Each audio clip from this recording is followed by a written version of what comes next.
Welcome back, Geek fans. It's time for another Jacob Watches. This week, what did I force the Jacob to watch? I forced them to watch the Shakespearean drama Coriolanus, but this is a new version. It's from 2011. It stars Ralph Fiennes and Gerard Butler. There is unrest in Greece. Not in Greece, in Rome. There's a lot of unrest happening. There's a rebel general that's coming in. He wants to take over the city. And then Ralph Fiennes' character is like, "Oh, we're not taking that." So he goes out to fight them. They have this never-ending battle. They are locked into battle with each other, and things just play out. Jacob, let me just turn it over to you. This is an odd combination. I liked it. What did you think? Yeah, I'm not really that much of a fan of Shakespeare movies or the plays really, but I thought it was really interesting because it's in a modern setting. Right. So that intrigued me, but this movie is really boring. I did not like this movie at all. Actually, it had some really amazing performances, especially from Gerard Butler and Ralph Fiennes. They were really great in this, but it just didn't grab me at all. The story didn't intrigue me whatsoever. Kind of like a comic book we just talked about, the Hulk. It has all this potential for it, but then it doesn't go anywhere with it. And I thought this movie was like that. I thought I would be bothered by the Shakespearean dialogue because I felt like it didn't fit in the modern setting at first. I was like, I don't usually like it in the modern setting. Yeah, I was like, these characters aren't real. They're because they're speaking in this dialogue. They're not real characters. But then I got used to it as it went on. So that wasn't my problem at all. The Shakespearean aspect of it. It was just the story itself. It didn't intrigue me whatsoever. And I was just sitting there like this the entire time. Like there's something there really for me. But I do say that there were some interesting parts of the film, like the spray painted golden throne at the end. That was kind of interesting.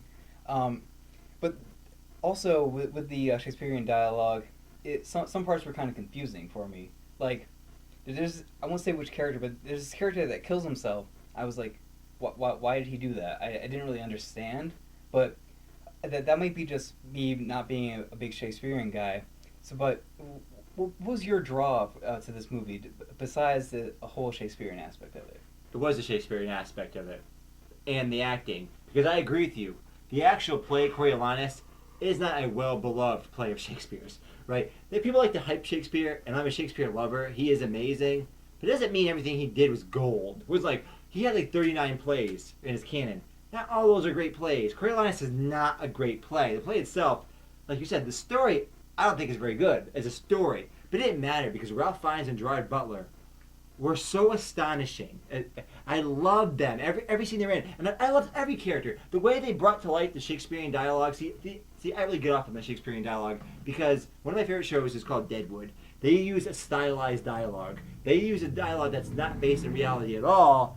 And I love it because I love the poetry. I love the creativity. The creativity I love, and I love Shakespeare's creativity. It's difficult to parse. You have to be into Shakespeare to get everything right. I like when I first started watching these like movie adaptations. I always watch them with the subtitles on because I like you. I'm like, what the hell's going on? What does he just mean? I don't know what he just said right there. I don't know what he's trying to say. This is confusing to me.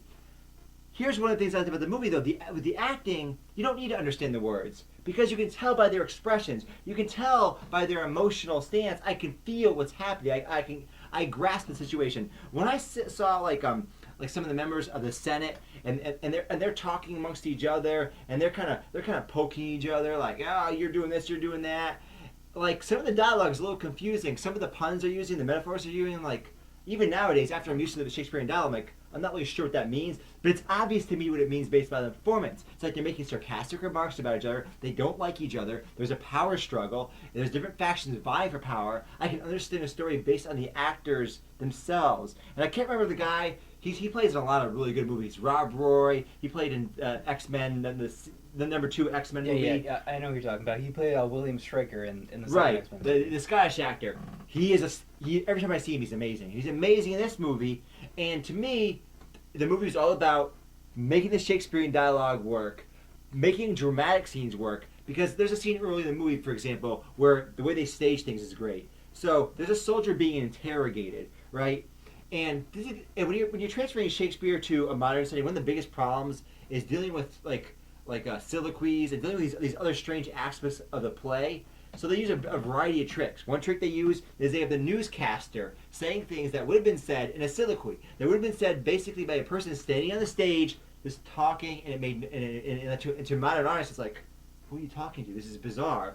They made the newscaster say it, right? And see when they're interrogating him, right? It'd be like the original play is kind of strange because like, well, how the rest of the people in Rome know when this is happening when it's not happening in Rome? It's a little weird. And it's on stage, and they're over on this side, and it's odd, but they have the device of having a camcorder. He's recording it, and then they see it afterward. Like, it's all about the creativity. I thought this movie was so creative, Jake. That's what I liked about it. See, I realize now as I'm talking to you, like I was so thrilled when I watched this again. I loved it. It's amazing, so amazing. I give this movie 5 stars. 5 stars. I think it's fucking spectacular.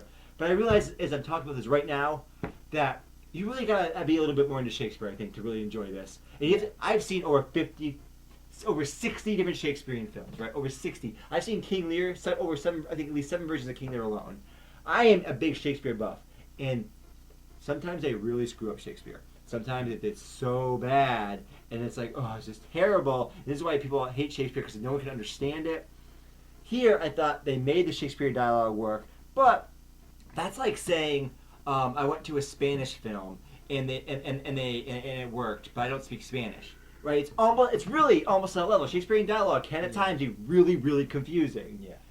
So, Jacob, you should take a class about Shakespeare, right? And learn about this, because I was like you.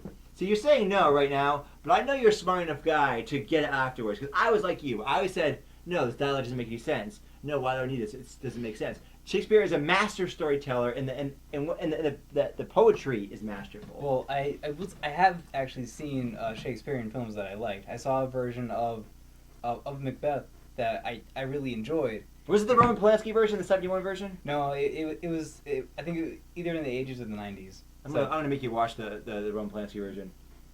Whatever. He loves it. But I just this film it didn't intrigue me at all, but I will say. What about the intensity? What about like when Ralph Fiennes' character is by himself? He's going into that building. Yeah, he's killing people. Yeah. There's innocent people. Yeah, that battle scene that was really good, and that was really early on in the movie, and then after that it just didn't go anywhere from there for me.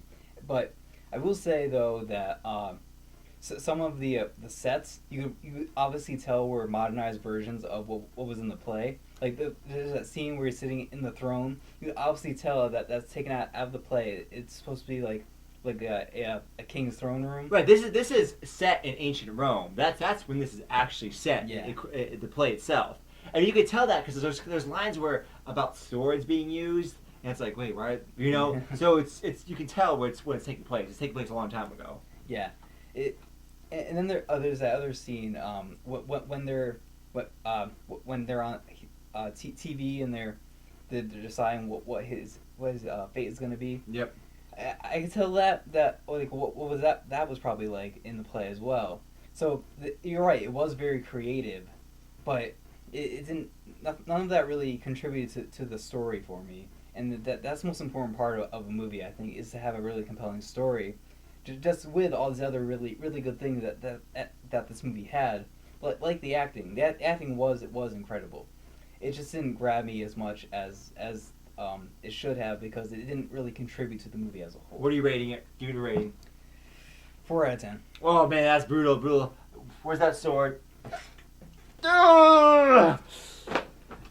Anyways, folks, it's now time for you to recommend me a movie. All right, so we're getting weird now. So to prepare for this, no, Being John Malkovich. It's a meta movie, which I love actually.